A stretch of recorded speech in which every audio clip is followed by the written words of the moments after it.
बरामदे में था तो उन्होंने जब ज़्यादा हालत ख़राब हुई, जब उन्हें फ़ोन किया, हम लोग सब रोने लगे। हमने भैया ऐसा क्या हुआ, अमित ने बताया नहीं हम लोगों से। फिर हमें दूसरे से पता चला कि वो अचानक ये गया कि उसके लड़के की बहुत हालत ख़राब है। फिर हम लोगों ने बहुत दुआ करी। इनके पापा रात के 12 बजे तक, कल उसको आना था, तो वहाँ पे बीच में उसकी गाड़ी आई और मालगाड़ी की मतलब वो पटरी से उतर गई मालगाड़ी। अब वो बीच में बिल्कुल फंसा था। अब हम उसको आना था रात के 9 बजे आ जाता वो, लेकिन सुबह 3 बजे आया। हम 1 बजे से लग हम लोग सब जगते रहे कि खुदा बाप लड़के की इतनी हालत ख़राब है और प्रभु तेरे हाथों में सौंपते हैं, अगर तूने दिया है तो हमें मतलब वो न करना, निराश न करना। और प्रभु तुम कहता कि बच्चों से प्यार करता, अगर उसके बाप माँ नहीं मानते हैं, लेकिन प्रभु तूने कहा है कि घर के किसी एक जने के मानने से पूरा घराना तक था, तो प्रभु उस बच्चों को बहुत सही सलामत लेके आना। मैं प्रभु का धन्यवाद करती हूँ कि आज मैंने अपनी बहू से कहा कि देखो अगर तुम्हारा पति नहीं मानता तो न मानने दो, लेकिन अगर हमने बोला था कि भैया अगर प्रभु अगर हमारे अमित की लड़का हो जाए और सही सलामत घर में हो जाए, अस्पताल ले जाने वाली हो, और मतलब हमारी इतनी गुंजाइश नहीं है, आगे प्रभु तेरी इच्छा हो कि जैसा तू चाहेगा वैसा होगा। तो मैं प्रभु का धन्यवाद करती हूँ कि घर ही में अच्छे भले हो गया। तो मैंने कहा जब मैंने बोला था तो तुझे लेके जाना चाहिए, तू अपने आदमी को समझा कि देखो अगर अपने बच्चे की सलामत से हर चीज़ को मानना पड़ता है। अगर मम्मी ने बोला है तो बोली मम्मी वो नहीं माने चाहे नहीं माने, लेकिन इतवार को हम लेके जाएंगे। मैं प्रभु का धन्यवाद करती हूँ कि सुबह से उसको 2 डॉक्टर अब दूसरी डॉक्टर के पास लेके गए। अब लेकिन उसको अगर बहुत प्रभु ने दया करी कि सही सलामत है वो और अच्छा है, लेकिन वो तो अब बच्चा है, तो जो भी प्रभु जाने प्रभु के हाथों में सौंपा। तो भैया राजू भैया सब दुआ करते हैं कि राजू भैया भी घर जाएंगे, दुआ करेंगे, हमें विश्वास है कि वो सही हो जाएगा। प्यार करने वाला है, हमें कभी नहीं भूलता, और उसने आप ही कहा है ना तो मैं तुम्हें छोड़ूंगा और ना मैं तुम्हें त्यागूंगा। बहुत सारी ऐसी चीज़ें हैं जो मनुष्यों के जीवन में आती है, और ये सारी चीज़ें जो मनुष्यों के जीवन में आती है, दुख आती है, परीक्षाएं आती हैं, और कभी कभी असहनीय बातें जिसके लिए हम कई बार तैयार नहीं होते हैं, जब मनुष्यों के जीवन में आती है तो मनुष्य टूट जाता है, बिखर जाता है, और उसको ऐसा लगता है कि मेरी कोई ना गलती करने के बाद मेरे जीवन में ये ऐसा क्यों हो रहा है। और कई बार तो इंसान जिनके पास प्रभु का सहारा नहीं होता है, प्रभु के लोग नहीं होते हैं, वो बहुत डिप्रेशन में चले जाते हैं, बहुत गहराई से सोचने लगते हैं आखिर प्रभु मैं गलत कहाँ हूँ। और ये वाले सवाल मालूम कौन मन में डालता है, बताइए कौन डालता है? ये सवाल मन में शैतान डालता है। डिप्रेशन में कौन लाता है? शैतान लाता है। अगर आप सही हो और आप किसी परीक्षा से गुजर रहे हो, मेरी बात पर ध्यान दीजिए, अगर आप गुजर रहे हो तो ये परमेश्वर की इच्छा है कि मेरा बेटा मेरी बेटी इस रास्ते से होकर जाए, ठीक है ना, मेरे इस रास्ते से होकर जाए और कभी भी हारे ना, कभी भी उसके जीवन में कोई कमियां ना हो। ये प्रॉब्लम इसलिए नहीं है, आप बिल्कुल निराश मत होइए, ये प्रॉब्लम इसलिए नहीं है कि प्रभु आपसे नफरत करते हैं, ये प्रॉब्लम इसलिए नहीं है, ये बीमारी इसलिए नहीं है, ये परीक्षा इसलिए नहीं है कि प्रभु ने आपको अनदेखा किया है। नहीं, प्रभु चाहता है कि आप जाओ इस परीक्षा के दौर से, और जब आप परीक्षा से निकलो तो आप शुद्ध और पवित्र हो जाओ। Praise the Lord. तो आपको खुश होना है जब ये परीक्षाएं आपके पास आए, तब आपको खुश होना है, आपको आनंदित होना, और ये अपने जीवन में सोचना है कि प्रभु ये तेरा प्रयोजन है। कुछ भी हो, कितनी भी बड़ी परीक्षा हो, लेकिन प्रभु मैं तेरे संग चलना चाहता हूं इस परीक्षा में, ठीक है ना, तेरे संग में रहकर बड़ी से बड़ी परीक्षा को सह सकता हूं। गौर से सुनिएगा, आप रहें तो चाहे शैतान भी सामने तलवार लेकर खड़ा होगा, मैं नहीं डरूंगा। हिम्मत रखना है। प्रभु के लोग एग्जाम देने से, परीक्षा देने से नहीं डरते हैं। प्रभु के लोग एग्जाम देकर, परीक्षा देकर सफल होते हैं। Praise the Lord, praise the Lord, hallelujah.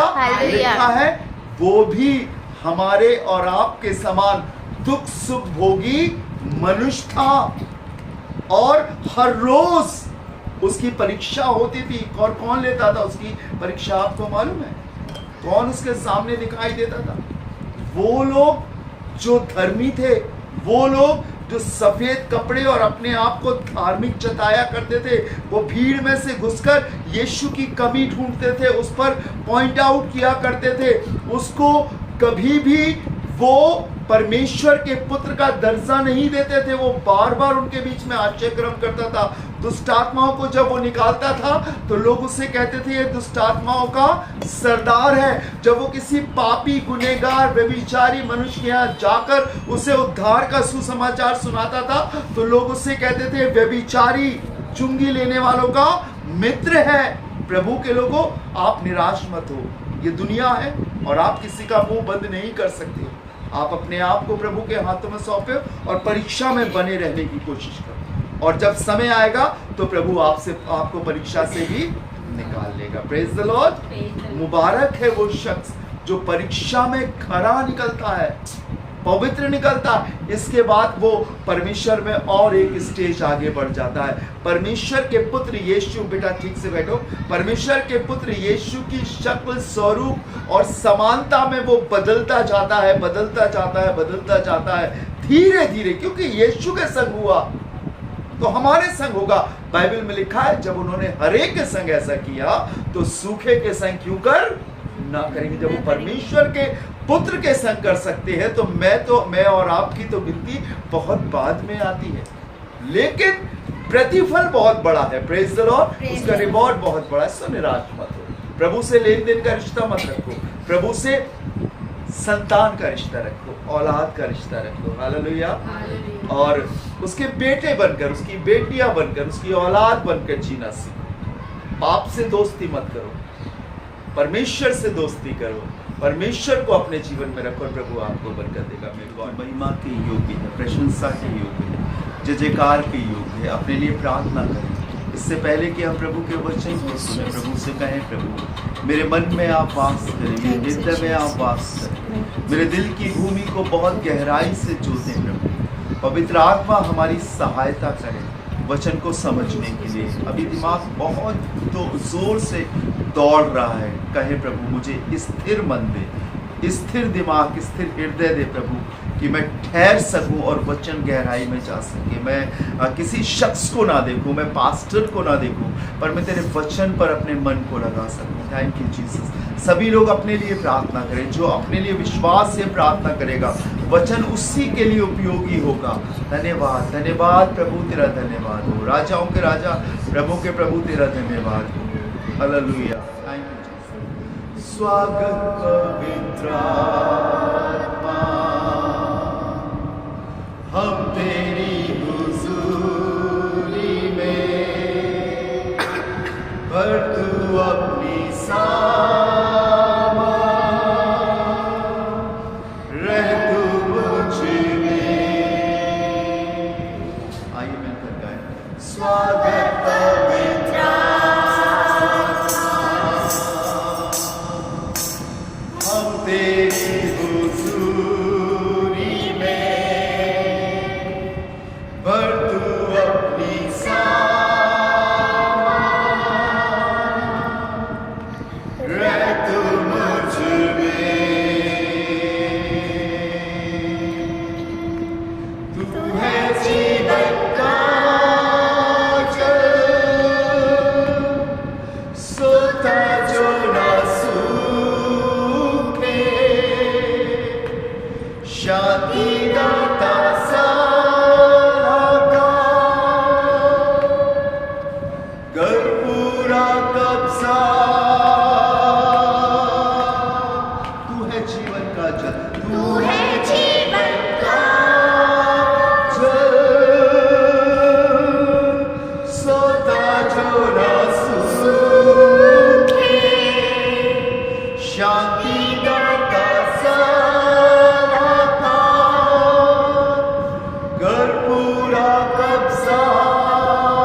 Jesus, hallelujah. पवित्र आत्मा, हम आपसे निवेदन करते हैं, अधिक से अधिक हम में से हर एक के जीवन में आप बसे प्रभु। पवित्र आत्मा, हम आपसे निवेदन करते हैं, आपका होना हमारे लिए काफी है। आपके द्वारा ही हम यीशु को और उसकी महिमा को समझ सकते हैं प्रभु। अन्यथा हमें तो सिर्फ रिवाज और परंपराएं दिखती हैं, ढोंग दिखता है प्रभु, मेकअप दिखता है। लेकिन प्रभु, जब हम तेरी आत्मा की अगुवाई में आ जाते हैं प्रभु, तब हम असली में तेरे आराधक होने पाते हैं प्रभु। और आज की शाम में खुदावंद, इससे पहले कि हम आगे बढ़े प्रभु, अपने आप को और यहाँ जमा सभी लोगों को आपके हाथ में सौंपते हैं, आपके खून में छिपाते हैं प्रभु। अपने अनुग्रह के द्वारा हमसे बातें कर, हमें और नजदीक ले चल प्रभु जी, और नजदीक ले चल, इतने नजदीक ले चल पवित्र आत्मा, हमें अनुग्रह के सिंहासन के नजदीक, कि हम यीशु के हाथों को महसूस कर सकें प्रभु। हाजिर सभी लोगों को तू बरकत देना, अपना कलाम देना प्रभु। जो ऑनलाइन सुनने वाले, उन्हें भी बरकत देना। सभी लोग प्रार्थना करेंगे, प्रार्थना सुने नहीं, उसमें हाँ और आमीन के संग शामिल हो। Thank you Jesus, hallelujah. प्रभु, हर एक सुनने वालों को बरकत देना खुदावंद, अपनी रूह की अगुवाई में ले चलना, अपनी सामर्थ्य से परिपूर्ण करना। यीशु मसीह, आप यहाँ पर होने पाए ऐसा वो प्रतीत कर, ऐसा उनके जीवन में प्रतीत कराना खुदावंद। धन्यवाद, धन्यवाद प्रभु, तेरा धन्यवाद हो। राजाओं के राजा, प्रभु के प्रभु, तेरा धन्यवाद हो। आइए एक छोटी सी शुक्रगुजारी की प्रार्थना करें।